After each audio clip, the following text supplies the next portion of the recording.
esse é o tema, e nós vamos abordá-lo de forma parcial. É um tema complexo, nós vamos abordá-lo alguns aspectos sobre o seu tamanho, o tamanho do problema, as causas do problema e as soluções eventualmente disponíveis. Então, o tamanho do problema. Em primeiro lugar, é importante ressaltar que foi só em meados do século XIX que a obesidade foi entendida e analisada como um problema de saúde pública. Era uma condição rara antes disso. Então, coincide, grosso modo, com a Revolução Industrial, com essa etapa da Revolução Industrial em meados do século XIX. Esse processo, e isso é o que nos traz para o palco da saúde pública internacional, é que desde 1980 há uma aceleração muito grande desse processo. Cada década está encontrando, a partir dessa época, uma exponenciação do crescimento, do excesso de peso. Até que em 2000, apesar da desnutrição, ou seja, o déficit de massa corporal, não é? Se ainda um problema em várias partes do mundo, em 2000, o número de pessoas com excesso de peso superou o número de pessoas com déficit de peso, e isso demarca uma virada no quadro de saúde populacional. Em muitas populações pobres, há uma coexistência de setores com excesso e com déficit de peso. Não são condições opostas e muitas vezes se retroalimentam. Ao ponto, então, de que ao final da década passada você já tinha mais de um terço dos adultos com sobrepeso, e esse é um dado que vem sobrepeso juntando as categorias de sobrepeso, o índice de massa corporal, que é altura sobre peso sobre altura ao quadrado, maior que 25, e a obesidade, quando ultrapassa 30, não é? 30 ou mais. A gravidade disso pode ser medida nos Estados Unidos, que está na vanguarda, digamos assim, desse processo, né? Vejam só, isso é marcante. Você teve, a partir nos fins da Idade Média e em seguida, né, quer dizer, uma progressivo aumento da vida média das populações. A cada geração vive-se um pouco mais do que a geração anterior. Com o crescimento da pandemia de obesidade e da epidemia norte-americana, e esse processo começa a atingir gerações mais novas, ao ponto então que já se prevê que, por conta da obesidade infantil, essa geração de crianças norte-americanas poderá ter uma vida média menor do que a de seus pais, o que representa um retrocesso civilizatório muito importante e que destoa de um processo histórico mais prolongado até esse momento.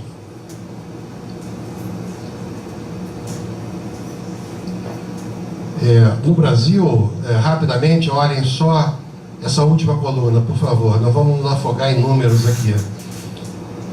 Esses são dados do Vigitel, é um sistema de entrevistas telefônicas que cobre capitais brasileiras e que vem se vendo que coincide suas estimativas com dados mais apurados de medições, de aferições antropométricas em populações específicas. Então, são dados bastante válidos. Mede-se altura e peso, sabe-se que há algum erro em geral, como vocês sabem, homens sempre dizem que são mais altos do que são, e mulheres, em geral, dizem que são mais magras do que são. Isso é um fato conhecido epidemiológico. Mas são pequenas variações, e em geral os dados são bastante válidos. Olhando aqui então, o que se percebe é que nesse período, nesses anos, nesse período 2006 e 2012, há uma disseminada variação média anual que atinge ambos os sexos, todas as faixas etárias e todos os níveis de escolaridade. Bom, é evidente que a maior parte da pesquisa epidemiológica e das ações de saúde pública em torno desse problema tenderam majoritariamente a se focar nos determinantes proximais do ganho de peso. E é evidente que, em termos proximais, ganha peso quem ingere mais calorias do que gasta. Então, boa parte da agenda da saúde pública se voltou para a explicitação e para o entendimento cada vez mais sofisticado desses processos proximais e também de intervenções voltadas a diminuir a ingesta calórica e aumentar o gasto. Em primeiro lugar, são mecanismos proximais que não explicam a complexidade do problema. E, em segundo lugar, vem se revelando insuficientes as estratégias que se situam apenas nos níveis proximais da determinação. Então, é preciso ampliar a agenda acadêmica de investigação e é preciso ampliar a agenda de ação, de saúde pública. E é nisso que eu vou me focar daqui por diante. Não vou abordar vários temas super relevantes, como, por exemplo, a influência no curso de vida. Sabe-se que existem influências intrauterinas e na vida bem precoce que determinam programação de órgãos na direção de favorecer a obesidade, por exemplo, e outras condições como hipertensão e diabetes. Eu não vou me deter nesses aspectos.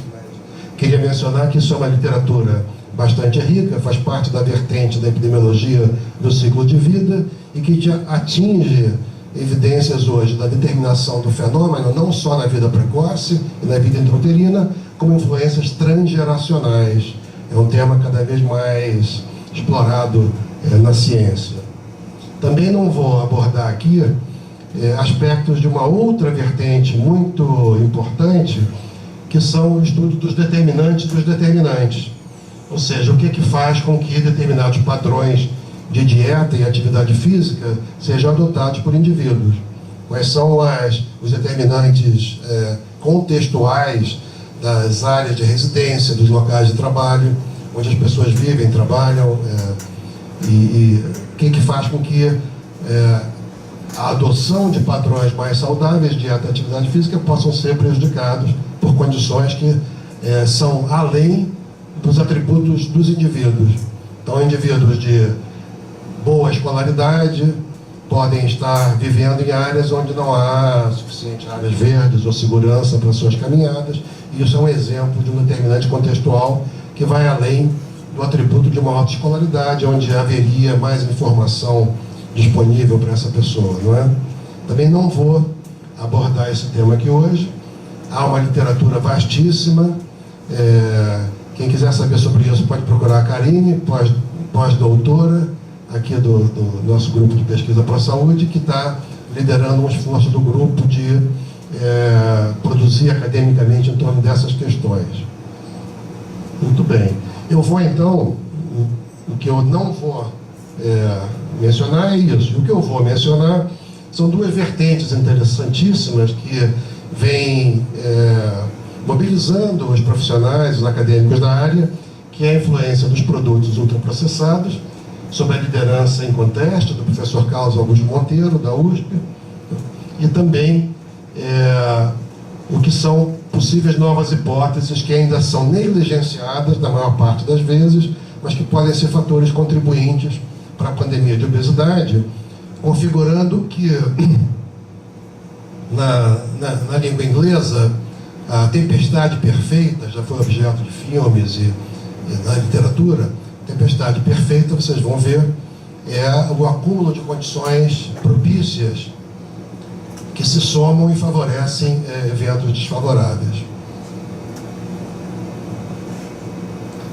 Então vamos à questão dos alimentos ultraprocessados. Alguns dos slides aqui que eu queria mencionar foram contrabandeados de apresentação do próprio Carlos Monteiro e do Fábio Gomes, que apresentou um chá de epidemiologia aqui perto, aqui há pouco tempo, nessa sala, e que quem assistiu esse chá? Algumas pessoas vão ver alguns slides, vão reconhecer. Eu pedi permissão a ele e ele me respondeu dizendo que eu podia usar. Os produtos ultraprocessados, eles se caracterizam, eles têm algumas vantagens que atraem o consumo das pessoas. Grosso modo, isso está levando a uma nova classificação dos alimentos. Os alimentos in natura, os alimentos minimamente processados, os alimentos ultraprocessados. Essa vertente vem ganhando espaço em nível internacional sobre a importância que isso teria na pandemia de obesidade. Então, Quais são o que atrai? O que atrai é o fato de ser, por exemplo, produtos não perecíveis que não exigem preparação culinária ou exigem mínima preparação culinária. Isso atrai, na vida contemporânea, um conjunto amplo de pessoas a consumir esse tipo de produto. Por outro lado, há uma perda importante de valor nutricional. Eles são alimentos de alta densidade energética, com conteúdo excessivo de coisas que não nos fazem bem. Além disso, há uma adição importante de outras coisas que vêm nesses produtos, né? Preservantes, etc. Eles têm uma característica de alta palatabilidade. E isso leva, está sendo visto cada vez mais, a mecanismos de adição, de vício, né? De vício. E isso é um problema. Ele leva também ao que se chama mindless eating, que é o estímulo a você comer qualquer coisa em qualquer lugar, a qualquer hora, né? Também, outro aspecto nós vamos dar um ênfase específico à questão do marketing agressivo.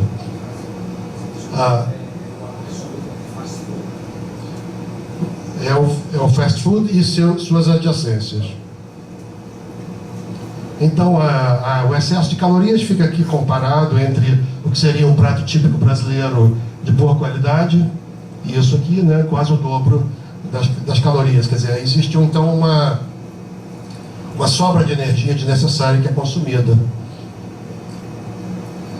A importância do consumo de produtos ultraprocessados, a quem se recusa a chamar de alimentos, produtos ultraprocessados, ele fica aqui, um estudo de correlação em que a percentagem de obesos em alguns países é comparado à percentagem de alimentos ultraprocessados, ultraprocessed products, então mostrando que há uma correlação em países onde há uma maior proporção de consumo desses produtos, há uma correlação positiva com a prevalência de obesidade. No Brasil, esse gráfico está adaptado de um trabalho do Carlos Monteiro, mostra das áreas metropolitanas a evolução em quase 10 anos, mostrando que isso aqui é a diferença do total de quilocalorias. Eu acho que isso vem da POF, não é, Dani? Então, o que se mostra aqui é que esses produtos tradicionais estão em queda e estão em alta os produtos ultraprocessados. Ok? Não, esse slide...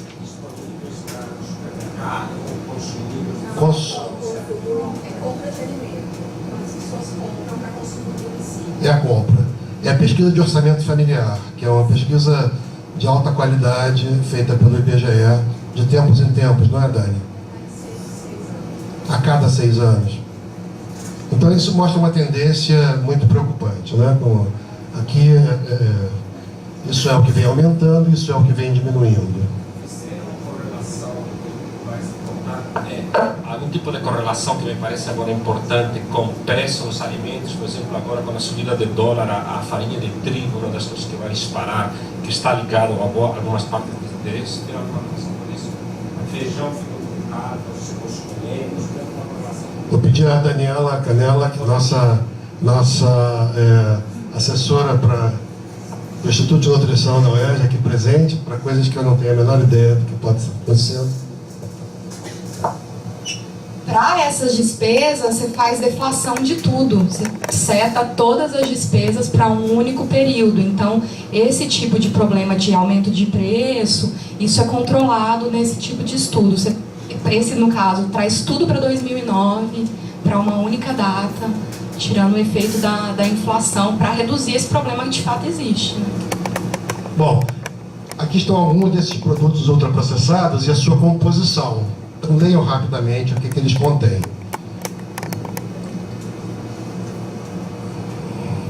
Ok? Leram?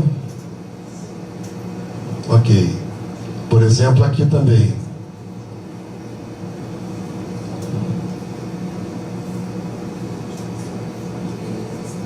Vem letras bem pequenininhas, em geral, a gente não olha, né?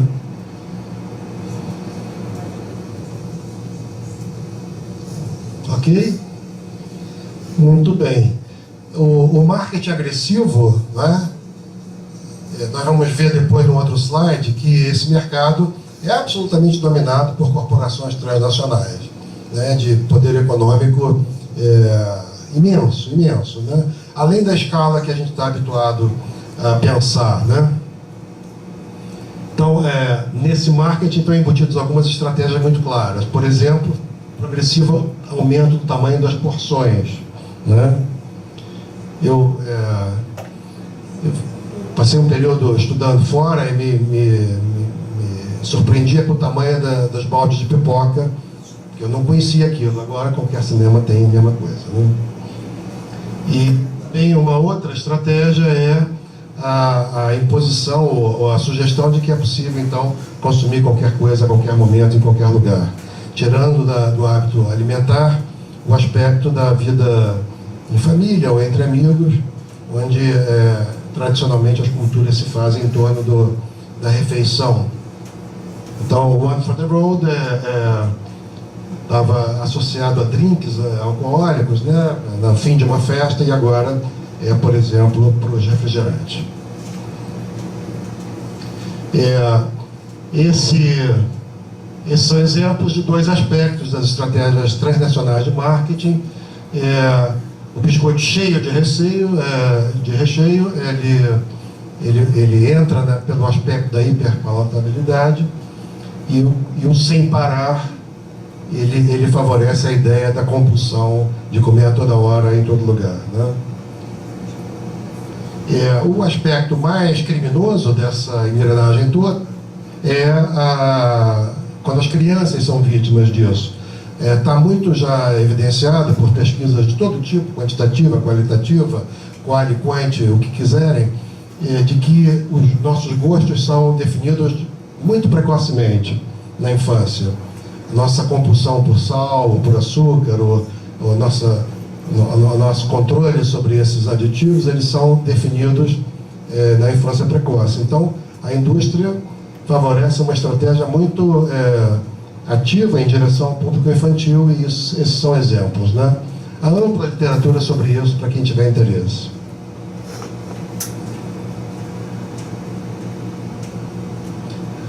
Em relação às crianças, existe, em geral, a tentativa de associar a diversão, né, ao consumo. Então, são as vendas casadas com brindes, por exemplo, que estão ilustradas aqui nesse slide. Bom, o que vem acontecendo no mundo?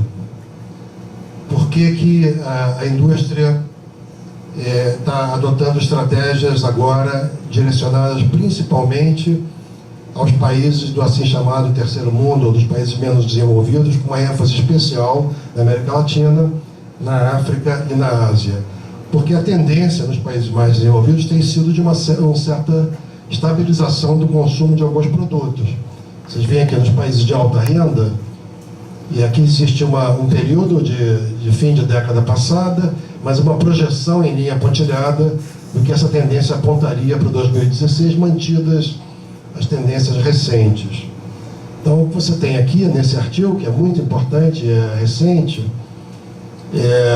nos países de alta renda, esses produtos ultraprocessados estão tendendo a uma certa estabilização, e também os refrigerantes, enquanto que então a taxa de aumento vem se reduzindo, enquanto que se acelera nos países de baixa e média renda. Isso leva, então, isso é produto de uma estratégia que é pensada por especialistas, né, por cientistas e especialistas em marketing, que leva, então, à adoção de estratégias mais agressivas do ponto de vista da comercialização e da imposição desses novos padrões. Então, aqui, por exemplo, a Nestlé, que já tinha sido responsável por um dos maiores crimes contra a saúde pública ao estimular as fórmulas infantis em substituição à amamentação, como a adoção de um comportamento mais moderno, associado à libertação feminina, né, e que vem sendo revertido em alguns países, no nosso, em boa escala. A Nestlé agora comete esse segundo crime em escala mundial de tentar atingir populações que ainda tinham uma dieta tradicional. Aqui são igarapés, são rios da bacia amazônica, onde existem barcos da Nestlé que chegam às populações ribeirinhas para vender os seus produtos. E isso inclui também vendedoras autônomas, tipo Avon, né, em que levam mais perto da casa das pessoas, em geral em zonas pobres, carrinhos como esse, também da Nestlé. Outro exemplo da mesma coisa, isso é no Brasil, aqui a Nestlé em ônibus coletivos, com produtos, e aqui também vendedoras, tipo Avon chama, indo de casa em casa.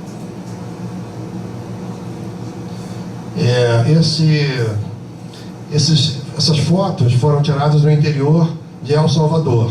Uma colega minha da Universidade de Berkeley ela vem se dedicando a estudar saúde oral e a influência desses produtos sobre a saúde oral de crianças, que é um fato novo, eu não vou me estender aqui, mas existe um novo padrão de desnutrição e perda dentária numa faixa pré-escolar, que era um fenômeno desconhecido e está associado a esses produtos. Ela então vem trabalhando em vários países, mas em El Salvador ela fez um ensaio fotográfico onde evidentemente há mensagens de duplo sentido, né? Você não sabe aqui se o desfrute é da mulher ou da Coca-Cola ou de ambas, mas há uma associação de bebida gostosa com mulher gostosa e por aí vai. Como eu disse, há cientistas de alto padrão envolvidos nesse processo, muito bem pagos, e que, por exemplo, evidente que todos nós salivamos ao ver isso aqui, né? Eu olho e me dá uma fissura de sair daqui, emburacar e dar aquela paz de espírito, né? Aquele nirvana após comer. Não é isso que acontece? Claro que é.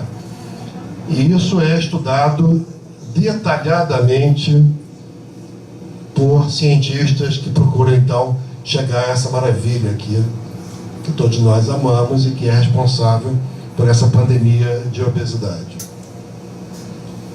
Agora eu vou então voltar a outros aspectos. Eu deixo o tema dos produtos ultraprocessados e vou entrar num conjunto outro de temas que poderiam configurar o que se chama uma tempestade perfeita, a perfect storm, que seria a conjunção de fatores contribuintes além dos determinantes que mais diretamente influem no excesso de ingestão ou no pouco gasto energético. Fatores esses que têm o seu espaço na literatura, mas de forma um tanto marginal.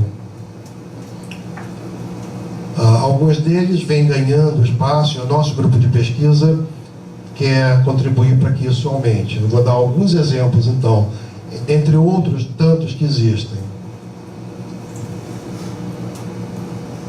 Queria mencionar inicialmente que o fato de serem fatores negligenciados como contribuintes para a pandemia de obesidade reflete algumas questões metodológicas, algumas dificuldades para que o seu papel seja convenientemente avaliado, seu papel causal. As características da obesidade e as características desses possíveis fatores contribuintes para a pandemia nos fornecem alguns obstáculos inferenciais para avaliações de causa e efeito. A obesidade ela é uma condição que vai aos poucos acumulando-se, né? Em geral é uma perda de peso gradual. Ela não é letal enquanto condição, ela é um fator de risco para condições cardiovasculares e outras, né? Para diabetes, por exemplo, de modo mais direto, e ela, em geral, ela evolui ao longo da vida durante décadas. Isso dificulta metodologicamente avaliações de causa e efeito com fatores que vêm sido postulados como possivelmente contribuintes. Por exemplo, a insuficiência de vitamina D. ainda não se sabe se de fato essa associação existe, mas ela tem sido detectada e existe a dúvida da direção dessa causalidade. Há evidências de que a insuficiência de vitamina D, que na verdade não é uma vitamina, é um hormônio que age no nosso corpo inteiro, praticamente, se essa insuficiência leva à obesidade, ou se os adipócitos mais pericidinhos e ativos sequestram a vitamina D, então seria uma consequência da obesidade. Esse tema não está ainda esclarecido pela falta de estudos longitudinais que tenham ambas as condições numa linha de base que possa acompanhar durante muito tempo muita gente. Da mesma forma, a questão da privação do sono. Volta e meia aparece na mídia essa ideia de que a privação do sono engorda, né? E parece que é verdade, em ratos, em gente, mas também aí existe a possibilidade de uma causação circular, porque se é verdade, que é uma hipótese plausível, que a privação de sono leva a alterações metabólicas que possam aumentar o processamento das calorias, né, ingeridas, é também possível que pessoas obesas tendem a fazer, por exemplo, apneia de sono, não é? E isso leva a um sono de pior qualidade. Então, a obesidade pode ser um fator da privação do sono, além da privação do sono causar a obesidade. Então, esses problemas crônicos que se acumulam ao longo da vida impõem dificuldades especiais à elucidação da direção da causalidade. Então, a questão da temporalidade é um problema metodológico de difícil encaminhamento na maior parte dos estudos. Uma outra questão é que a pesquisa epidemiológica é a responsável por elucidar, como vocês sabem, essas relações de causa e efeito. E, em geral, a pesquisa epidemiológica se baseia na comparação de grupos. Grupos mais expostos, grupos menos expostos, grupos não expostos, certo? Bom, imagine o seguinte: se toda a população fumasse, o fumo não seria identificável como um fator de risco para seus efeitos sobre a saúde. Você não teria como comparar fumantes e não fumantes para examinar distintamente os efeitos. Então, as exposições de qualquer atividade, ou seja, estão frequentes na população, e eles são de detecção complicada na população. Existem várias situações como essas. Eu vou dar apenas 2 exemplos. Um é objeto de investigação colaborativa com a Universidade da Califórnia em Berkeley, sobre o papel dos antibióticos que a gente ingere na cadeia alimentar. E outro, o papel de produtos como os pesticidas, que são considerados disruptores endócrinos ou poluentes orgânicos persistentes. Eu vou mencionar apenas esses 2. Então, esse é o trabalho em que a gente revisou, foi rejeitado por 4 periódicos e finalmente conseguimos publicar há cerca de 2 anos, onde a hipótese é a seguinte: o uso de antibióticos, das novas formas de criação de plantas e de bichos, o uso massivo de antibióticos com 2 objetivos: controlar infecções e ganhar peso mais rapidamente, no caso dos animais. Esses antibióticos entram na nossa cadeia alimentar e provocam alterações que favorecem uma maior absorção de energia. Eu vou explicar como que isso acontece. Essas figuras, ou seja, das vaquinhas pastando no pasto, das galinhas ciscando no terreiro, né? E os porquinhos chafurdando nos chiqueiros, só existe isso hoje em dia em desenho animado e em revista em quadrinhos. O que existe hoje são fábricas em que os animais são sujeitos a... Isso aqui chama-se Concentrated Animal Farm Operations. Tem uma vasta literatura mostrando, então, documentando as condições em que as galinhas, os perus aqui, né, e os porquinhos são submetidos para que chegassem, então, as grandes multinacionais, como o orgulho nacional, campeão do BNDES, Friboi, que nos oferece diariamente propaganda da carne de boa qualidade. E essa é a forma de produção de produtos animais. Isso se estende também à agricultura. Então, esses animais são submetidos a banho de antibióticos, de forma que esse uso de antibióticos é 4 vezes maior ao uso humano de antibióticos, para vocês perceberem a dimensão da encrenca. E ele tem essas duas funções. Ele é terapêutico e profilático para as infecções que dominam aqueles espaços que vocês viram, né? E ao mesmo tempo eles servem também para promover o ganho de peso. Aqueles frangos com peito de frango volumoso, né? Por exemplo. Eles entram na cadeia alimentar, esses antibióticos, diretamente pelos animais, e porque também esses resíduos entram na água, no solo e no ar e estão disponíveis. Não é para ninguém sair deprimido daqui, não. Só um pouquinho. Então, o que acontece? Esses antibióticos que a gente ingere, qual é a hipótese que está sustentada naquele artigo, né? É que já se sabe hoje que nós temos nas nossas superfícies, nos nossos orifícios, 100 vezes mais células do que as nossas próprias células. Então aqui, ó, acumulados aqui, formam um microbioma humano, e nós temos então nosso céu, né, é 100 vezes menor do que esse outro conjunto de seres que nos habitam. Isso só foi possível identificar a ecologia desse microbioma, ele só ficou claro com as técnicas de metagenômica, porque eles são, em geral, organismos anaeróbicos, que não são cultiváveis pelos meios tradicionais, e foi a genômica que permitiu, então, que essas comunidades fossem isoladas. Então, essa é uma hipótese. A outra, que já tem mais... Essa é uma hipótese que não está ainda convenientemente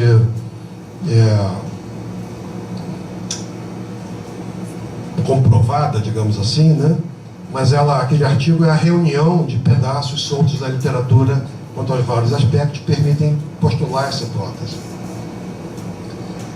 Um tema que já está mais desenvolvido na literatura, mas também em anos recentes, os artigos de revisão sobre a relação de pesticidas e outros produtos, resíduos de plástico, por exemplo. Produtos que interferem na nossa vida endócrina, eles desde a década passada, vêm sendo objeto de estudo, e nesse período já é possível detectar 69 artigos de revisão, o que mostra que há uma literatura importante sobre o tema já. Na verdade, esses produtos, eles mexem o adipócito, achava-se que era um saco vazio, onde a gordura se acumulava ali. Na verdade, o adipócito é um órgão endócrino, ele secreta substâncias.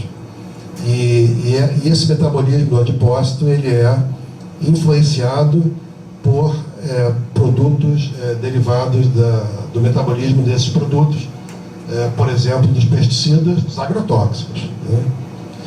E apesar do Brasil ser um dos maiores consumidores mundiais de agrotóxicos, esse nexo com a obesidade ainda não foi explicitado e divulgado.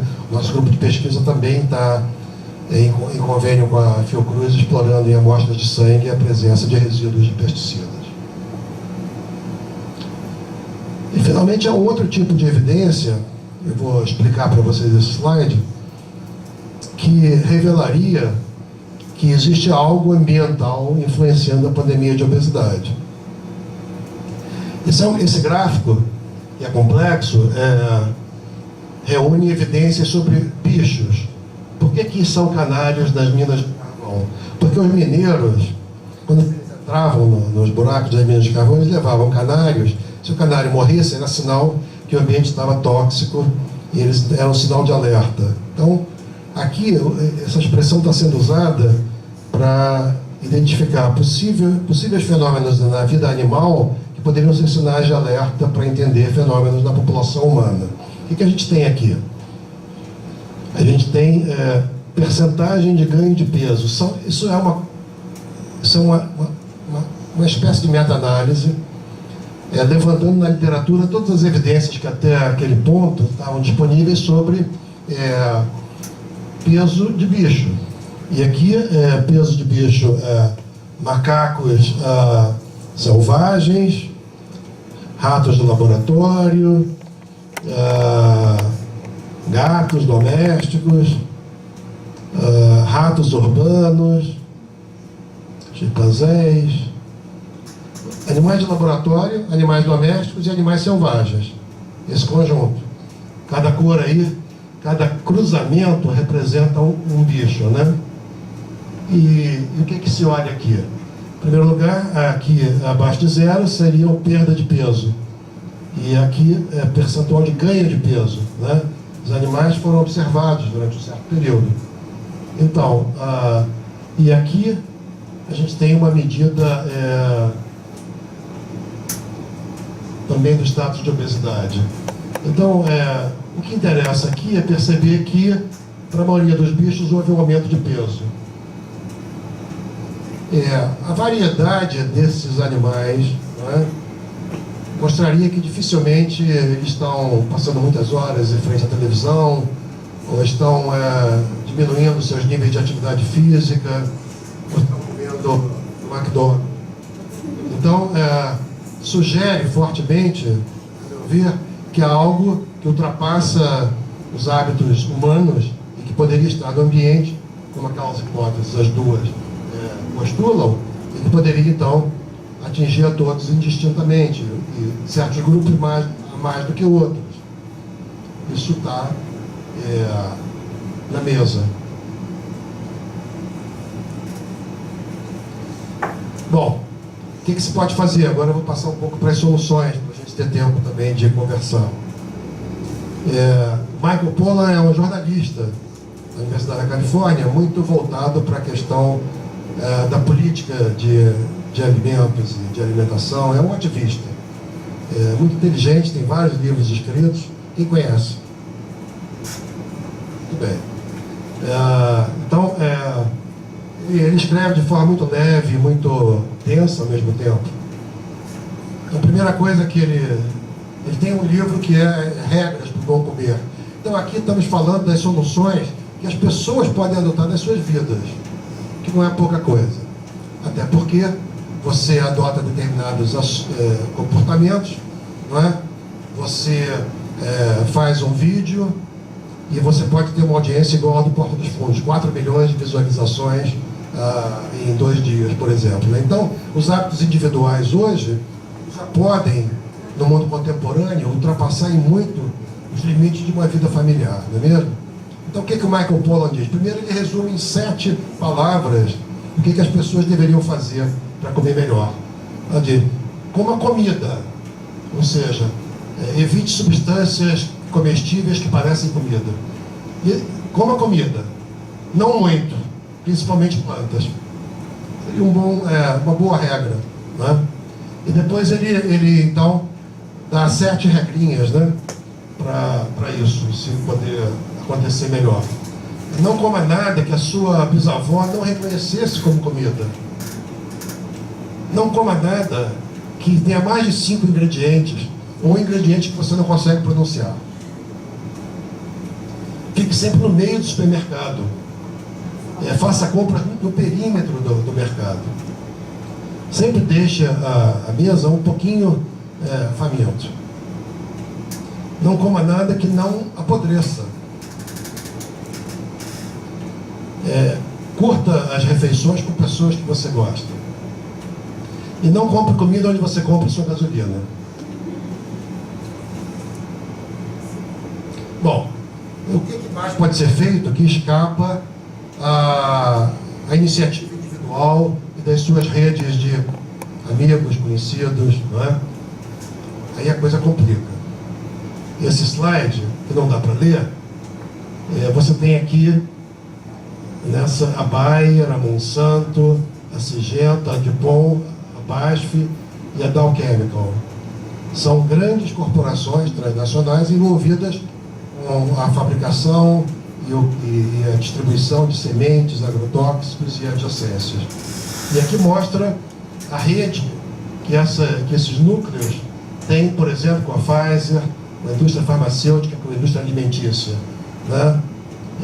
Mostrando então a complexidade da rede de interesses poderosíssimos que está vinculado a esse problema. Então, é esse conjunto de poderes e de interesses que é preciso, como sociedade, enfrentar para conter a pandemia de obesidade, além da mudança dos hábitos individuais. Então, como exemplos disso, e nós temos vários já, Daniela poderia até contar mais histórias, mas eu trouxe aqui um bom exemplo. É uma rede, você faz parte desse grupo, eu também recebo as mensagens. Isso após o Congresso Mundial de Nutrição, que foi feito aqui na UERJ, a Abrasco co-patrocinou, foi montado um coletivo de desdobramentos que é muito ativo. Eu recebo mensagens diárias que tenta, é uma frente de ativismo da regulação público-privada em alimentação e nutrição. E eu gostaria que você está mais próximo disso do que eu, mas o nosso Centro Rio de Saúde Global pretende se aproximar cada vez mais e em conjunto com nossos colegas do Instituto de Nutrição, entrar de forma mais ativa nesse tema. Mas esse é um bom exemplo. Um outro bom exemplo no meio desse mesmo conjunto, e já fazendo aqui o marketing da próxima terça-feira, uma atividade no Instituto de Nutrição, na qual o nosso centro está aqui, como patrocinador, um evento internacional promovido pelos nossos colegas do Instituto de Nutrição, a Inês é diretora, e gente de outros países envolvidas, por exemplo, a Paula Jones na questão do controle do tabagismo, né? E aqui uma outra pessoa que eu não conheço, que a Dani vai em seguida nos explicar melhor, eu peço a ela. Mas é um outro exemplo em que aí não está se falando só de nutrição, está se abordando esse tema sob as características de um tema maior, que é como lidar com conflitos de interesse entre o setor privado, os interesses econômicos e a saúde pública. Muito obrigado. Nós temos bastante tempo para conversar. Queria que a Dani, em primeiro lugar, nos informasse mais sobre esse aspecto final, que faz parte do projeto do Centro Rio de Saúde Global em relação ao tema. Depois a gente conversa sobre o que vocês quiserem. Ele é irlandês, se não me engano. Ele vem para um evento da ACT, né, da Aliança contra o Tabaco, que vai acontecer nesse final de semana. E o pessoal da ACT organizou algumas inserções desse pesquisador na USP e aqui na UERJ. Ele tem bastante experiência na discussão de conflito de interesse em relação à indústria do tabaco e de álcool. E aí, essa é um pouco da fala dele. E a Inês vai fazer o contraponto em relação à alimentação.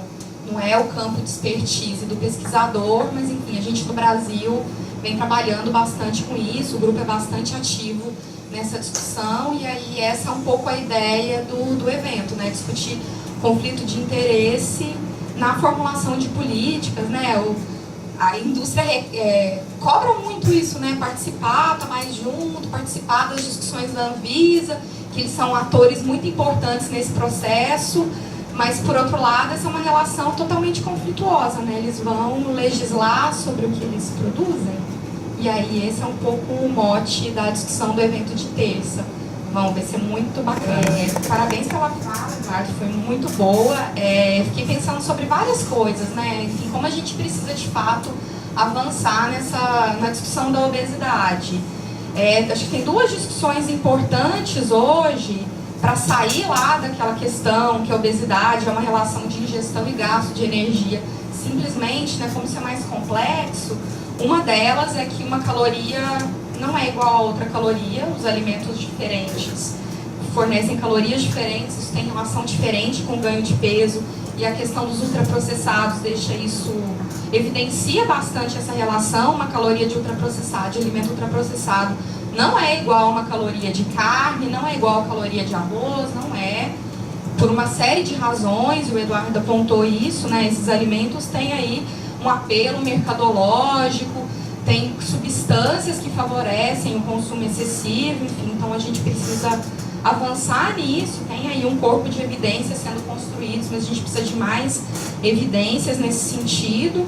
E outra questão interessante é, no final de 2013, foi publicado um debate na International Journal of Epidemiology sobre como a atividade física não estaria relacionada à obesidade. Esse é o primeiro artigo, e aí uma série de pessoas, uma série de pesquisadores conhecidos, né, publicam seus artigos comentando essa questão. Uma das pessoas que tenta rebater essa hipótese, dizer que sim, que a atividade física é tudo que vai determinar a ocorrência de obesidade, é o Stephen Blair, uma pessoa que há poucas semanas atrás foi muito propagandeado isso, né, o escândalo dele com a Coca-Cola, que ele tem um financiamento eterno da Coca-Cola, para dizer isso, que a comida não é o que importa, é a atividade física, como que quiser, mas se exercite. Então essa é uma questão muito importante. E aí um dos debatedores, que é uma pessoa muito importante também na epidemiologia da obesidade, é o Boyd Swinburne, que é neozelandês, e ele vai rebater isso e discutir que sim, que assim, a atividade física é importante para a qualidade de vida, para outros desfechos em saúde, para a obesidade teria uma importância menor, mas a gente precisa avançar nessa discussão e olhar para todas as outras questões relacionadas à obesidade, ficar ali debatendo só, faça mais atividade física, se mexa mais, isso não seria suficiente. E aí fazer uma propaganda. No Brasil, a gente lançou no final do ano passado o Guia Alimentar para a População Brasileira, né? O Ministério da Saúde lançou numa versão revolucionária, né? Assim, o mundo inteiro vem dizendo o quanto o nosso guia é avançado em relação às recomendações e leva em conta a questão dos ultraprocessados, com mensagens claras de que essa classe de alimentos deveria ser evitada também para prevenir a obesidade, mas porque esse tipo de alimento impacta a sustentabilidade, o meio ambiente, os modos de produção, o uso da terra, enfim. Então, no Brasil, a gente tem aí uma esperança concreta, né, de discutir melhor essa questão e tentar avançar no conhecimento da obesidade, enfim, intervenções para deter o avanço da obesidade, porque até agora a gente está perdendo. Dani, obrigado, Dani. Eu queria fazer um alerta a todos. Onde houver trombone, é preciso botar a boca nele. Não sei se vocês acompanham pela imprensa, mas há uma ameaça concreta do Ministério da Saúde ser entregue a um médico amigo do Cunha, Eduardo Cunha. Isso está nos jornais, ele é o candidato mais forte dentro dessa lambança que está havendo na capital federal, a todos os retrocessos que estão em marcha, muito mais do que poderíamos imaginar, independente de quem votou em quem. O fato é que nessa dança das cadeiras, nesse toma lá da cá, o Ministério da Saúde está sendo oferecido ao PMDB para aumentar a governabilidade. Não é esse o problema é quem está mais forte nessa disputa, que é um médico que não tem nada a ver com a saúde pública, é apenas um pinche do deputado Eduardo Cunha, e a saúde que já vinha, o SUS que já vinha aos trancos e barrancos, superfinanciado do ponto de vista do seu orçamento, apesar de todos os avanços importantes, como esse que você acabou de mencionar. A Abrasco está em curso uma manifestação, estamos já redigindo uma nota à sociedade, alertando para o risco de desmonte ainda maior do Sistema Único de Saúde. Então fiquem alertas aí, que é possível que se convoquem mobilizações de defesa do SUS e da não venda do Ministério da Saúde a um grupo que não vem com interesses em prol da população. Ok. Algo que sabe zero de epidemiologia da obesidade, mas que é bem interessante. Só uma observação para nossa e outra. Está funcionando? Para complexificar a discussão. Eu gostaria de saber se essas duas hipóteses do microbioma, que o microbioma é uma das questões que está super importante, inclusive em questão de saúde mental, tem que ver com os estudos, estudando o microbioma em relação à depressão e outras questões, é super interessante. Mas quando ela falou, eu fiquei pensando, será que também os argumentos tipo microbioma, pesticidas, porque claro, isso depende do fast food, você entendeu? Gostaria de saber como metodologicamente você pode separar esses argumentos. Você está dizendo, gente, tem uma coisa aqui que aparentemente depende, se dependendo de você 3 vezes por semana McDonald's, e daí os pesticidas, e daí esse negócio que está fazendo, você mostrou a relação dos animais, mas ao mesmo tempo você está mostrando que o consumo de fast food, sobretudo em países da baixa população, como você vai se interessar isso? Segundo, tanto o bioma como pesticidas e tal, a que ponto isso não pode ser usado, que ela mencionou em relação ao cara lá da Coca-Cola e do exercício físico, não pode ser usado também por, daqui a pouco, capitalizado por McDonald's e por para dizer, gente, esses caras estão querendo bombardeando a gente, mas a gente não é responsável, já que ponto isso não vai ser usado, claro, que não vai ter preço, não vai ser nada, mas enfim, como que todo isso é isso. A segunda observação é de caráter mais político, socioantropológico, então, em que aí acho interessante que tem uma plateia de nutrição para discutir algo que Eduardo e eu já falamos quando fomos a uma palestra na escola, na fábrica, que é o seguinte, escutando nos Estados Unidos, está se articulando cada vez mais o movimento de pessoas obesas como pessoas que parecem consideradas como portadoras de deficiência. Existe um ativismo dos que eles chamam de FAT, eles reivindicam a palavra FAT, que FAT é como seu xingamento, uma pessoa gorda, não é o que eles chamaram obesa. Eles reivindicam o termo FAT, da mesma maneira que se reivindica o termo queer, que é um termo para ter um ativismo em relação a isso, argumentando que existe uma absolutamente hostilidade entre os gordos nos Estados Unidos, que são fortemente estigmatizados, isso é um pouco do lado político, mas também apontando para pesquisas epidemiológicas por campos, mostrando, questionando algumas correlações entre índice de massa corporal e mortalidade, sendo que isso não é efeito de maneira muito causal, que tem outros aspectos que está jogando contra, e aí fala-se interesses da indústria de cirurgias bariátricas, etc.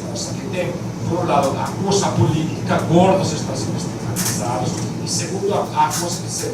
Inclusive essas pesquisas, tem que olhar com um pouco da você trazer isso, porque possivelmente é uma questão que vocês dentro da nutrição não aparece, mas que é um campo de vista de ativismo, de movimentos sociais, então a questão de saúde. No regime capitalista, existem interesses econômicos para tudo. Para causar doença, para prevenir doença. O interesse da saúde pública é evitar um sofrimento desnecessário. Sempre vai haver algum interesse econômico por trás de alguém. Então, você, por exemplo, se usa eu parei de fumar depois de 25 anos com o uso do adesivo, de nicotina. Eu estava favorecendo o uso de farmacêutico, a ciência. Acho que isso se aplica um pouco à questão que você coloca, né? Sempre vai haver, talvez, alguém se aproveitando de um nicho de mercado. As vacinas, não é? São produtos vendidos por corporações e a gente quer que todo mundo se vacine, né? Os antirretrovirais também. Então, essa questão do interesse econômico por trás de iniciativas que visam proteger a saúde da população, elas são até certo ponto inevitáveis, né? E do outro ponto de vista, eu acho que a gente tem que ser contra qualquer tipo de discriminação, qualquer atributo. Só se eu para completar, ontem eu estava comentando com a minha mulher, que eu vi na Folha de São Paulo, acho que na Folha de São Paulo, um comentário de uma atriz famosa da Globo, e como vocês estão vendo, ela conhecia, mas a foto resultou mesmo com a minha indústria central, dizendo que eu tenho nojo de mulheres gordas. Eu acho que em qualquer outro país, essa pessoa possivelmente tivesse na Globo, processada, você tem que dizer isso assim abertamente, só por dar exemplo. Sim, eu acho que esse é um problema. A gente deve ser contra qualquer tipo de discriminação, porque não invalida os esforços de tentar minorar problemas que causam doença e óbito. Não é verdade que exista controvérsia sobre o papel da obesidade na determinação de doenças. Isso são afirmações mal intencionadas, né? Na verdade, as evidências começaram por cálculos atuariais.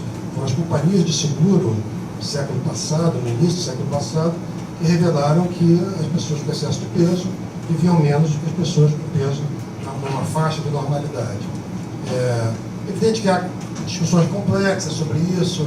Há uma tendência que os limiares considerados da normalidade tendem a se baixar. Isso acontece possivelmente com o índice de massa corporal, acontece com a hipertensão arterial, acontece com o colesterol. É tema da tese do nosso Dudu aqui, no doutorado dele, no IMS. Mas isso é um problema que não contradiz as evidências da obesidade, do excesso de peso como fator de risco para doenças letais. Eduardo, parabéns, né, pela apresentação. Ela levanta a bola para discussões infinitáveis, né? A questão da obesidade é risco, inclusive, para alguns tipos de câncer, né, como o câncer de mama, por exemplo, porque na mulher pós-menopausa, quando o ovário deixa de funcionar, o tecido adiposo passa a ser o principal responsável pela produção de estrógeno. Então, quem mais adipócitos produz mais estrógeno, isso expõe a mulher a um risco maior do câncer de mama. Agora, tem muita coisa para falar. As doenças crônicas, de uma maneira geral, elas têm sido entendidas como decorrência de uma fisiopatologia comum, que é uma inflamação crônica e subclínica acompanhada de desautonomia, né? Isso vai aparecer cada vez mais na literatura e já está sendo utilizado na prática clínica. Por exemplo, o câncer e a aterosclerose se encaixam nessas duas lógicas, né? Quanto ao que a colega falou da atividade física, que é bastante curioso, né? Nem sempre a atividade física emagrece, né? Eu sou acupunturista também. A medicina chinesa ela tem uma lógica que vai ao encontro dessa ideia, que que a atividade física ela é muito boa como anti-inflamatória, porque na medida em que ela faz o corpo perder calor e mobiliza a circulação de energia, né? Mas se você se exercita a ponto de ficar exausto, você deixa de ter energia para metabolizar aquilo que você está ingerindo, então você passa a acumular, né? Então são lógicas diferentes, né?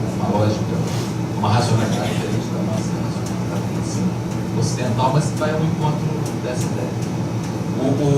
E ainda nessa interface inflamação crônica e microbioma, tem um americano chamado Sandor Katz, que tem um livro que o prefácio é do Michael Pollan, que chama Arte da Fermentação, foi traduzido já para o português.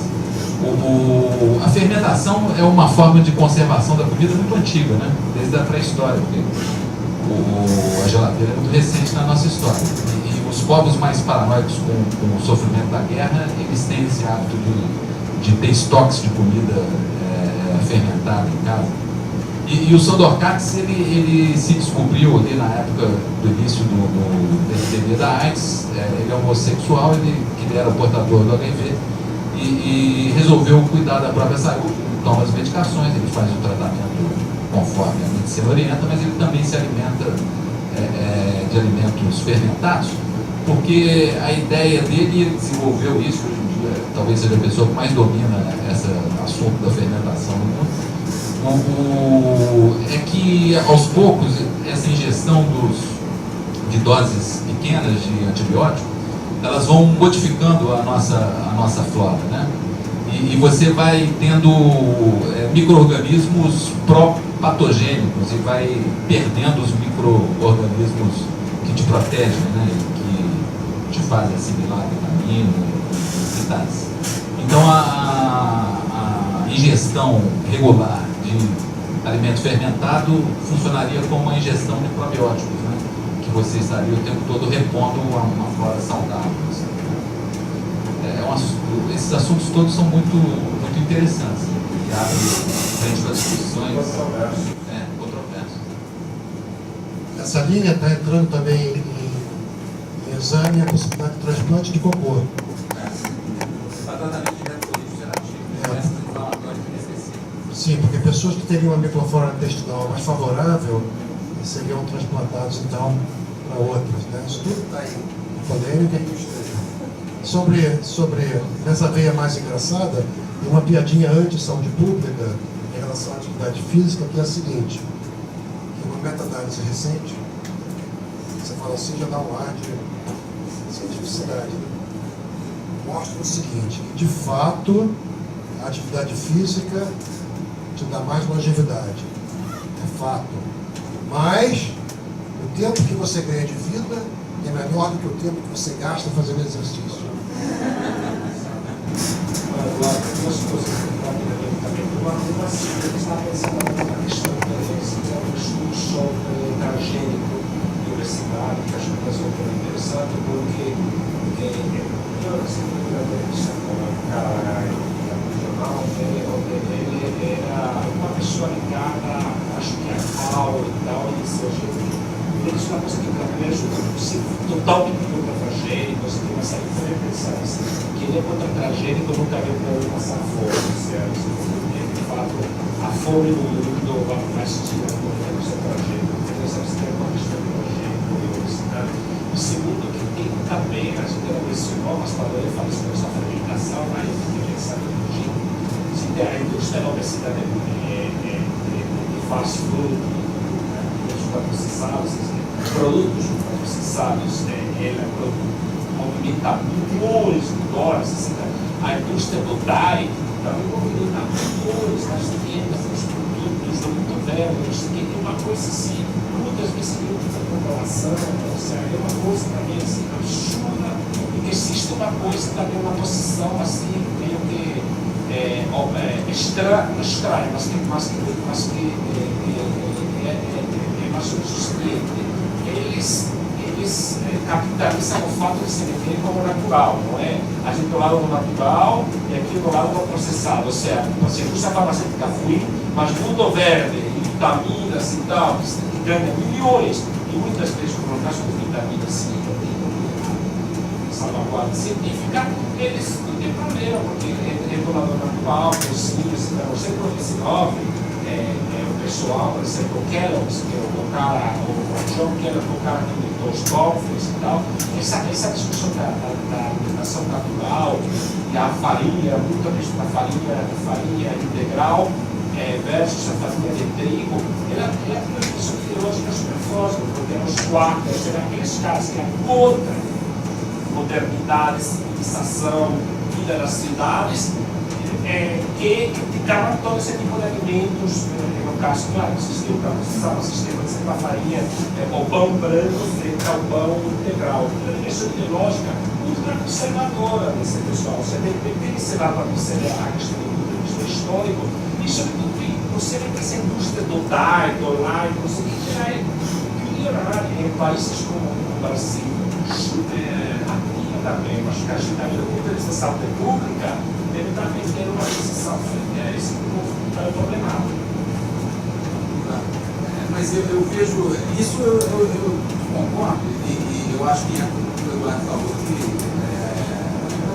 quem quer ganhar dinheiro não quer uma oportunidade. Não, mas se é o capitalismo do bem, mais vacinas. Não, sim, é o capitalismo do mal, tudo bem, o cara está explorando dificuldades, mas eu vejo isso como um movimento de resistência social. Porque, por exemplo, ali em Laranjeiras, eu vejo por ali, por exemplo, quando também, a gente já tem no nosso bairro 3 hortas comunitárias. Uma ali na pracinha, em frente, que sobe para o pontinho do Pão de Açúcar, outra no final da General Vicente, lá do lado daquela escadaria, e outra no Maquininho, né? Então você começa a ver, é claro que na favela de Manguinhos não tem, naquela favela ali atrás da linha do trem, ali da Fiocruz, também não tem. Existe uma desigualdade na distribuição das hortas comunitárias. Oi? Manguinhos tem? Olha, então já é um movimento que vai além. E de telhado verde também, que é uma coisa que eu vejo que está começando, que é a questão da agricultura urbana, né? De aproximar a produção do consumo. E que ela vai andando com o pé na lama e o pé em terra via. Vão tendo as lojas que vão explorando e vão dando arena para o capitalismo selvagem, do mal, que explora os naios. Mas vai tendo esse movimento social também que resiste ao excesso processado. Acho muito importante isso, porque tradicionalmente as forças, digamos em termos genéricos, da esquerda, desprezavam a possibilidade de ações desse tipo. Ou seja, se você falasse em horta comunitária, numa comunidade, você estaria, de alguma forma, reforçando uma iniciativa que não ameaçava a lógica do grande capital. Individualista, limitada, não questionadora dos grandes processos macroestruturais, né? Eu lembro, quando o Betinho lançou a ação da cidadania, ele também foi criticado por setores tradicionais do pensamento de esquerda, né? Como uma iniciativa assistencialista, né? Supostamente dando esmolas, e não questionando as grandes estruturas que reproduzem as injustiças da nossa sociedade. A impressão que eu tenho é que esse tipo de argumento ele foi um pouco perdendo a sua força e hoje existe uma compreensão mais abrangente e mais compreensiva da importância de todas essas dimensões das ações individuais e coletivas, né? Acho que mudou com a crise de representação que existe em relação a partidos e a vanguardas. A gente valoriza mais iniciativas que não eram consideradas políticas, né, em décadas atrás. Transgênico, eu não tenho a menor informação, te agradeço por trazer esse tema, porque nunca li nada sobre a sua relação possível com a obesidade. Eu sei que há um debate extremamente complexo, há questões, cada vez mais questões, onde é difícil você dizer é água ou é vinho, você dizer sou contra ou a favor, porque envolvem questões mais complexas. Os transgênicos é um bom exemplo, né, disso. Eu não tenho uma opinião formada sobre quase tudo, inclusive esse é um tema que eu não tenho uma opinião formada. Existem defensores radicais dos transgênicos como uma única solução, até para poder evitar o uso de pesticidas, né? Existe esse debate.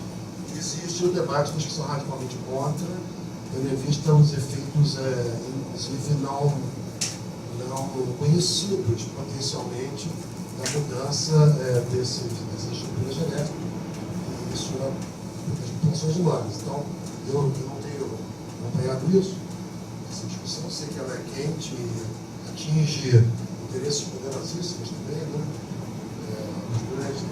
Aquela malha de interesses, incluindo a Monsanto, por exemplo, é um grande fabricante de sementes transgênicas, tem mecanismos impositivos em relação aos agricultores de adoção dessas sementes. É um assunto super complicado, mas tem tudo a ver com o que a gente está discutindo aqui. Só que eu não tenho informação nenhuma sobre da agricultura urbana, né? Ela sim é um meio muito forte de se combater esse sistema, porque fast food, a indústria alimentícia, ela impõe muitas vezes ao consumidor, ao produtor rural de grande porte, o modelo de produção que ela quer.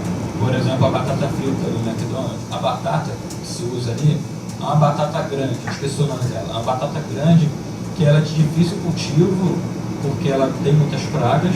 Ela não é a melhor batata para se produzir, mas ela é a melhor batata para se ter aquela batata bonita do McDonald's. Então, devido a isso, você tem que usar uma certa quantidade de agrotóxico. E quando você empesteia o campo, você tem que ficar uma semana sem adentrar naquele campo devido à toxicidade.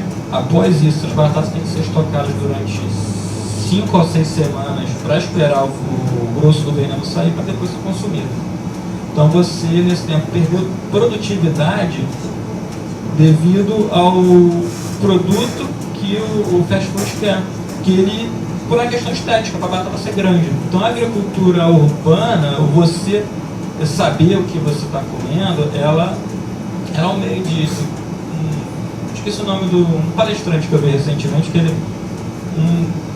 você não precisa saber muito de nutrição, mas você prefira coisas feitas por gente do que coisas feitas por corporações.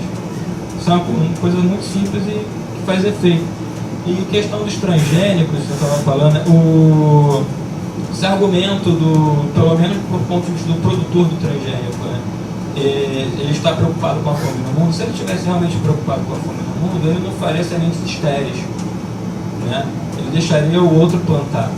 A semente que é produzida transgênica, ela é plantada e depois o fruto dela não se reproduz. Então, se você realmente tivesse uma preocupação com a fome no mundo, você permitiria que essas sementes fossem férteis. Eu poderia comprar um fruto e pegar aquela semente do fruto mais bonito e plantar. Então, é falacioso o transgênico para acabar com a fome no mundo, pelo menos do ponto de vista de quem faz o transgênico. Porque ele está criando patente sobre a genética do produto, né? E, assim, é improvável, mas não é impossível. Porque esse fruto, pensando numa questão evolutiva, ele não poderia ter uma genética no futuro semelhante ao que você fez agora. Sabe? Você está impedindo aquele fruto de evoluir. Quando, quer dizer, você evolui ele forçosamente, fala e patenteia aquela evolução, mas ela poderia ocorrer naturalmente. Ou não, sabe? Você está pegando algo que poderia acontecer, por mais improvável, ou seja, poderia acontecer e patenteia. Você patenteou uma forma de vida. Não vejo sentido na patente de uma forma de vida.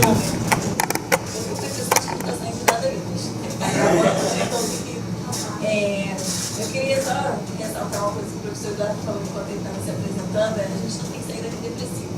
A gente está só discutindo coisas que são super difíceis, né? Lutar contra a indústria que investe milhões em propaganda, essa coisa do transgênico, né? Da semente que nunca mais vai servir para nada, só vai ser usado uma vez.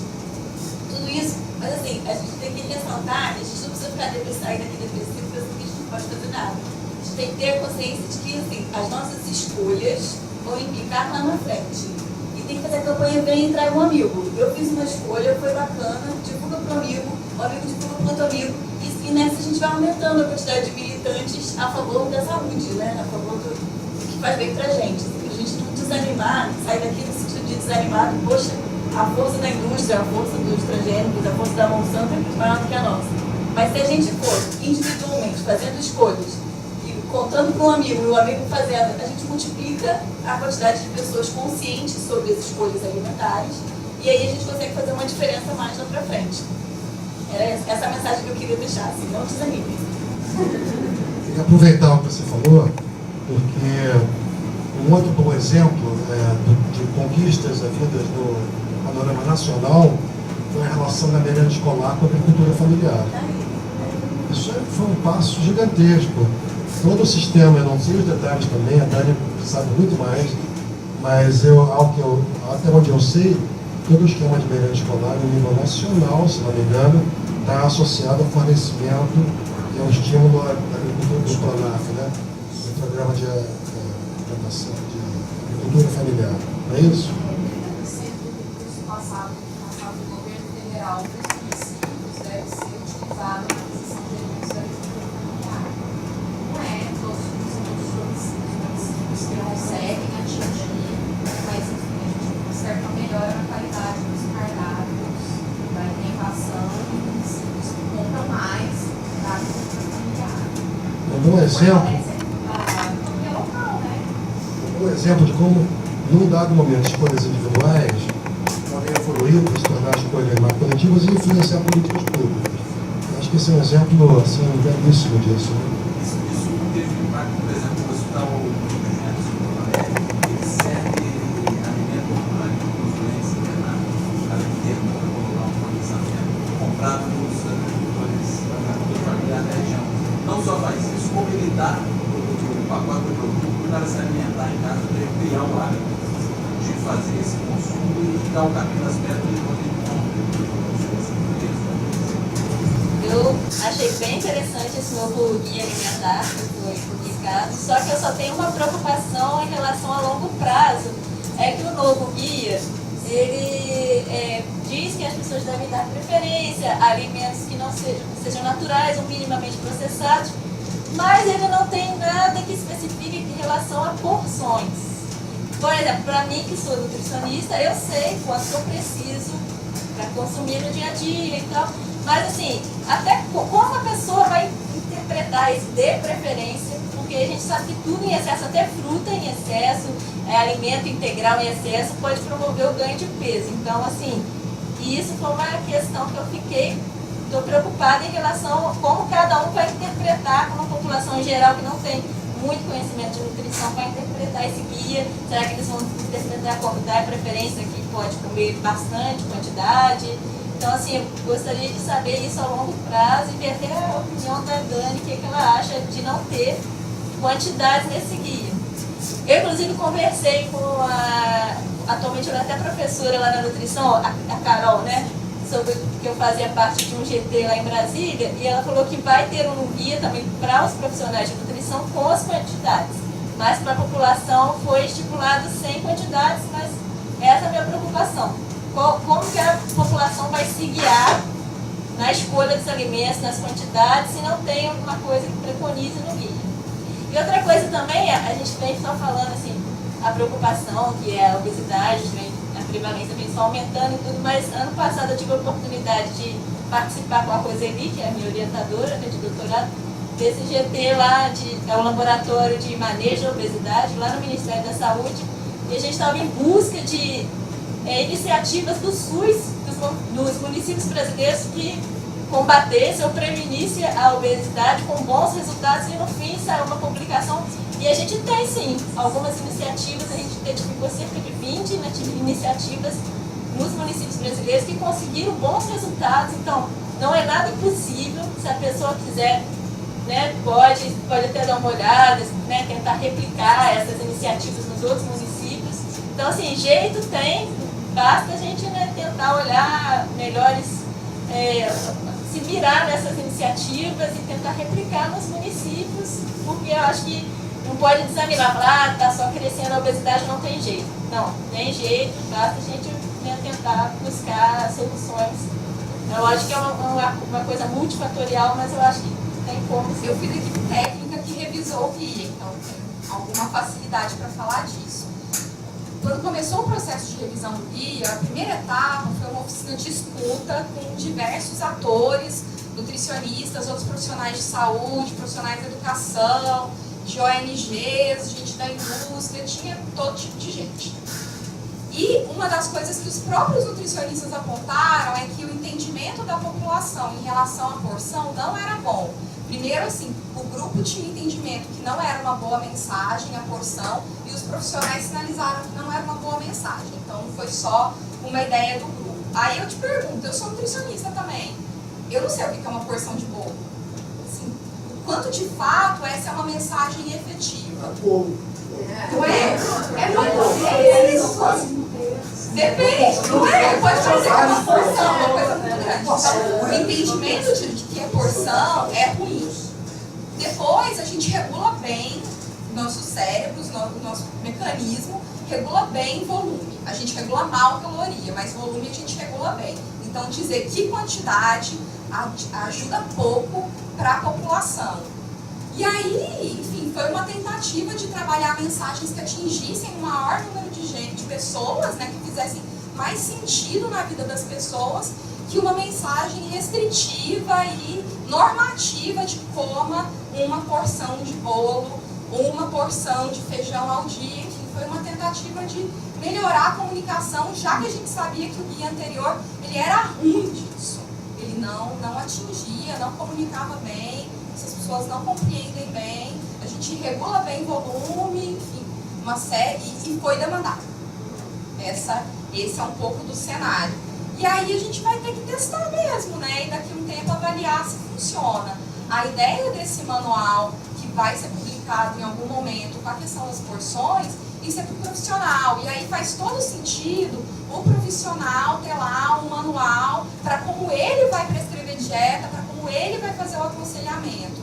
como a ideia desse guia, dessa versão do guia, que ele fosse para a população em geral, e não o guia anterior esquizofrênico que a gente tinha, que tinha mensagem para a indústria, para a pessoa, para a família, para o profissional. E aí fazia muito sentido naquele contexto ter porção, se esse é para a população, faria pouco sentido. Então a gente vai daqui a um tempo descobrir se deu certo ou não, né? É uma tentativa de comunicar melhor, já que o anterior aparentemente não funcionou. A questão da profissão, né? Acho que é complexo isso, porque primeiro você está uma banana, por exemplo, ela pode estar verde, ela pode estar madura, ela pode ser pequena, ela pode ser grande. Então, ela é aleatória. E o indivíduo também é aleatório. Tem gente que come mais, tem gente que come menos, tem gente que tem mais necessidade, menos. Então, a interseção disso, você fazer uma média do alimento com a média do indivíduo, eu acho que, sabe, deixou solto no sentido de que é difícil mensurar. Você tem que olhar para o indivíduo e olhar o que ele está comendo. Então, o médio ali, ele não representa uma coisa, sabe? Não é, acho que é por aí que eles preferiram dar um número. Não, realmente é só um comentário, assim, eu acho. Você é aluno da Índia? É só um comentário, assim, que eu entendo que cada um vai ver de um jeito aqui, mas quem me conhece aqui sabe que eu sou apaixonada pelo guia, acho que a melhor pessoa para responder seria a Dani mesmo, mas eu acho que uma das coisas que eu mais me apaixonei pelo guia, assim, ele fez 1000 coisas, foi ele não ter a porção. Eu acho que realmente é uma lógica muito diferente, eu acho que esse foi um dos grandes fortes desse, né? A minha questão, né, que eu quero assim, levantar e perguntar se de repente talvez a Dani possa ajudar, sobre a questão da qualidade. Nutricionista, né? Eu trabalho na área de alimentação coletiva e sou professora da gastronomia, da UFRJ. Então, que envolve a produção de refeições em grande escala. E quando a gente fala, eu li, né, os textos desse material, quando a gente fala de modificação de flora, né, de microbiota, em doses, né, mínimas de antibiótico, eu fiquei pensando com a questão da modificação também dessa flora por conta de micro-organismos competidores, né, através dos alimentos que a gente consome. E no próprio guia tem lá uma orientação com relação à qualidade sanitária. E o que eu fico vendo, assim, agora, né, como docente da gastronomia, onde isso vem crescendo, a gente fala tanto de resgatar a culinária, né, o preparo das refeições, como é refeições mais... resgatar essa questão do preparo das refeições. E quando a gente fala em que a gente tem hoje um consumo muito alto de refeições fora do lar, né, a gente come na rua, em que produz grandes, né, volumes de refeição, e que a gente sabe que a qualidade sanitária é muito ruim, né, porque se nós nutricionistas fizéssemos a inspeção, né, nos restaurantes em geral do Rio de Janeiro, todos seriam fechados pela qualidade sanitária, né?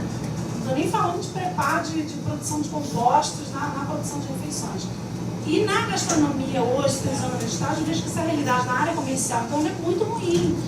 Isso tem sido, dentro desse contexto de todos os fatores envolvidos no crescimento dessa pandemia de obesidade, onde se fala tanto da modificação da flora, né, da microbiota por antibióticos, né, e essa modificação por micro-organismos oriundos de produção de refeições de alimentos que a gente consome contaminados, não estragados. Porque se a gente falar a nível de população, as pessoas dizem, eu não passei mal, né? Mas a gente sabe que não é só passar mal, a gente tem uma competição forte de micro-organismos de alimentos contaminados pelo preparo de refeições de forma inadequada. Eu vejo muito isso, talvez pela minha história, né, profissional na área de alimentação coletiva. Eu acho assim, muito tímido, né, a abordagem nesse sentido. Isso tem que estar dentro desse contexto, estudo essa questão. Não sei. Não sei. Você está levantando um aspecto novo. Eu sempre pensou na salmonela, né? Da salma de batata, da geladeira, uma visão muito simplória desse assunto, né? Mesmo sendo epidemiologista. A questão da microflora modificada. Bom, eu não tenho uma resposta para você. Acho super interessante você estar trazendo isso. Muito interessante. Eu não sei Isso poderia ter um efeito, é uma questão a se ver. Obrigado. Então, eu tenho 2 semanas só frequentando a MS, né? Estou conhecendo. E não conheço o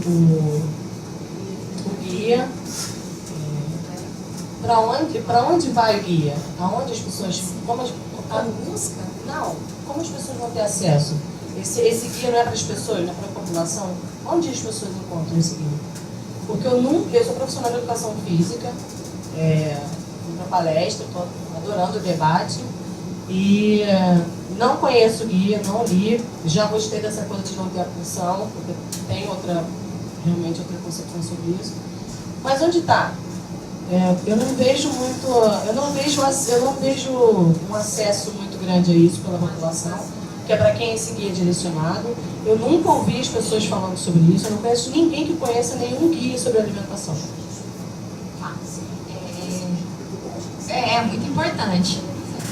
O documento completo está disponível na página do Ministério da Saúde, foi publicado em novembro do ano passado, né, de 2014, não tem um ano ainda.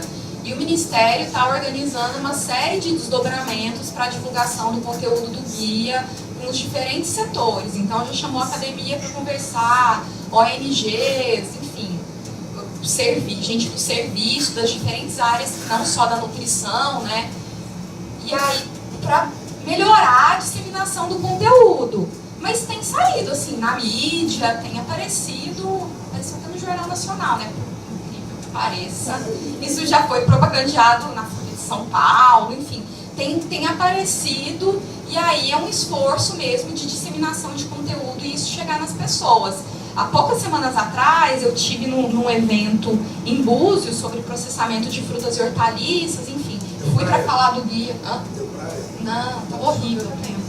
E fui para falar do guia e fui junto com um gastrônomo e uma pessoa que é importadora de azeite e discute muita questão dos alimentos, e eles conheciam o documento em detalhes. Eu fiquei apaixonada, abracei as pessoas, porque em alguns segmentos isso tem aparecido mais, mas precisa de atenção de fato para que isso chegue aos diversos profissionais de saúde, né? E assim, vocês já pensaram em fazer algum tipo de parceria com quem dissemina a prática de atividade física? Porque, querendo ou não, as pessoas não entendem que a alimentação tem um papel, entendem da visão mercadológica, né?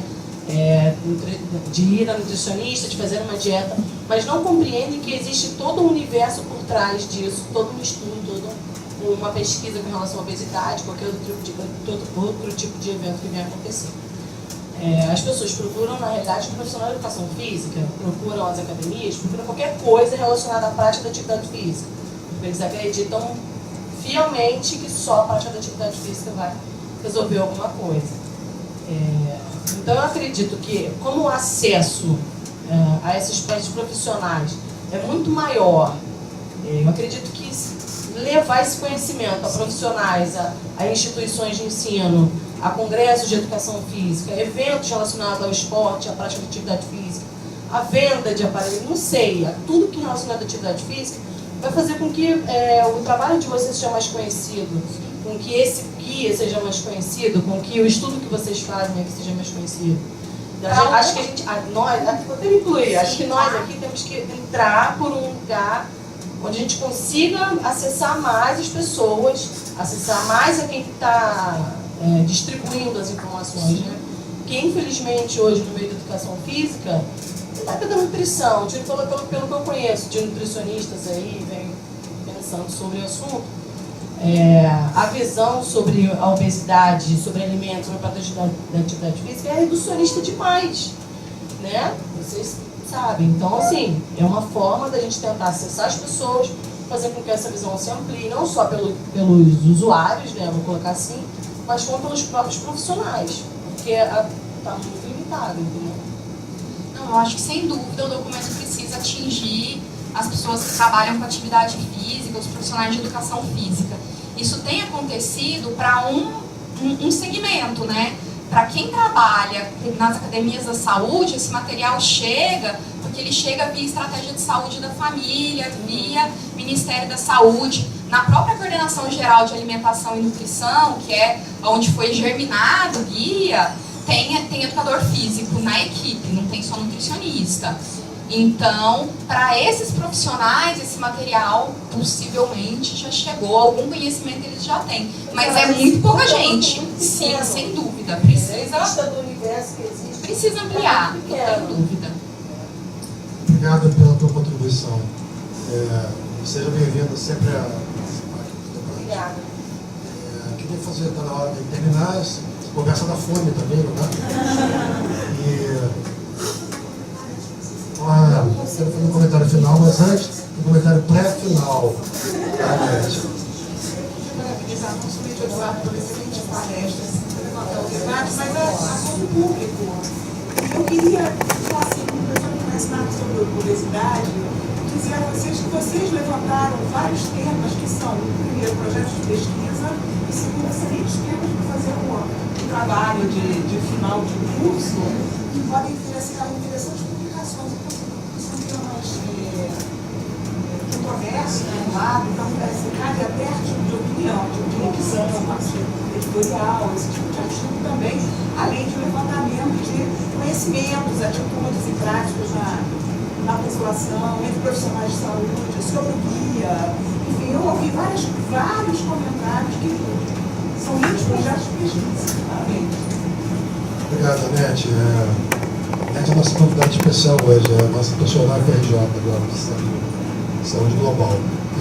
Eu queria fazer um comentário final sobre a conjuntura que a gente está vivendo e a importância por exemplo, eu gostaria de ter acesso a esse levantamento das práticas de atividade física bem sucedidas, né? Eu tenho PDF, está disponível, o nome da publicação é Perspectiva, eu esqueci como. Manda para mim que eu socializo. Eu realmente me emociono quando passo de ver os velhinhos mexendo na academia da seriedade, essas coisas, como a gente é bombardeado atualmente, é isso que eu queria dizer. É o seguinte, com todas as letras para vocês, a lambança em nível federal do governo está dando margem a uma ofensiva conservadora extremamente articulada e poderosa. O Estatuto do Desarmamento está sobre fogo cruzado, né? Literalmente. O Estatuto da Família está querendo impor uma noção medieval de família, né? Contrária a todo o avanço cultural que a sociedade brasileira fez períodos recentes na direção da tolerância, da diversidade, e isso está atingindo também as conquistas ocorridas no campo da saúde pública. Né? O SUS, que é subfinanciado, tem enormes histórias de sucesso. Não há um sistema público de saúde similar no mundo. Não há. Que garante da vacina ao transplante. Né? Isso está sob ameaça.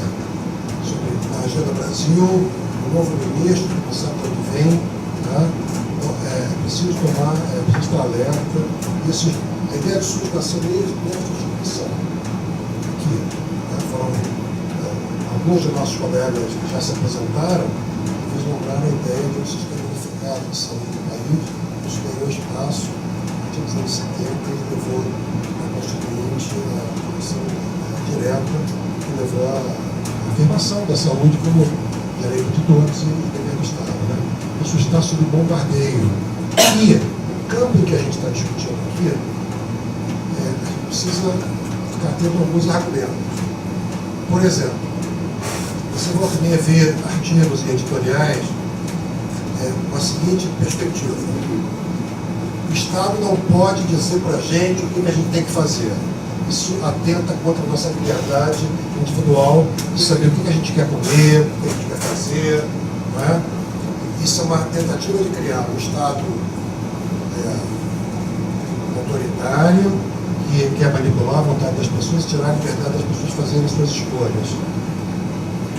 Você está atento a isso? Porque, na verdade, nessa crise, há tentativas de ganhar espaço para a ideia de que nós temos governo demais, quando na verdade nós temos governo de menos. Governo de menos significa a imposição da lei da selva, de mais poderosos têm poder, né? Que liberdade individual as crianças têm de resistir a Nestlé e aos Ruffles e tudo isso. Liberdade individual. Né? Eu me envolvi em polêmicas aqui no Instituto, quando a proibição de fumo em locais públicos também foi bombardeada por um ou outro colega, sob o argumento que hoje está na mídia também, de que isso era um atentado à liberdade individual. Né? Essa discussão existe também no meio acadêmico. Tá? É preciso distinguir, separar o trigo e fortalecer a ideia de uma saúde pública que favoreça a opção melhor para as pessoas. Né? Que não quer dizer que você deve consultar e respeitar as coisas naturais. Muito obrigado. Até a próxima. Uma última coisa.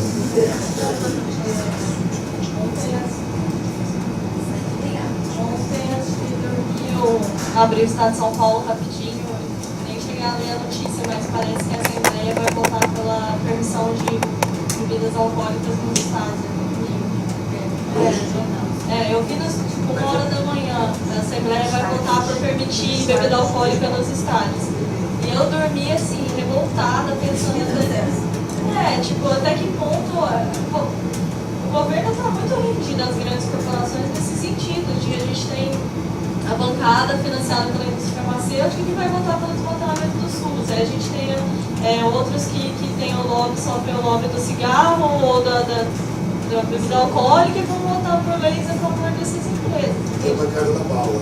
Então assim, a gente está muito rendido, sabe? E às vezes dá mesmo uma depressão hoje, mas depois dessa aula, eu já estava pensando nisso essa semana, não sei se já inspirada pela aula, né? Eu estava até conversando com a menina que mora comigo, que é visível, por exemplo, dentro da minha família. Eu tenho 26 anos, minha irmã tem 33, e eu, visivelmente, eu como mais bobeira que ela. Eu como mais biscoito que ela, eu gosto mais de bobeira que ela, porque mudou, assim, o padrão alimentar foi mudando muito rapidamente e é muito difícil você resistir a isso. Então, ainda que nós tentamos e tal, mas essa indústria é muito sedutora, né? É bem complicado nesse sentido.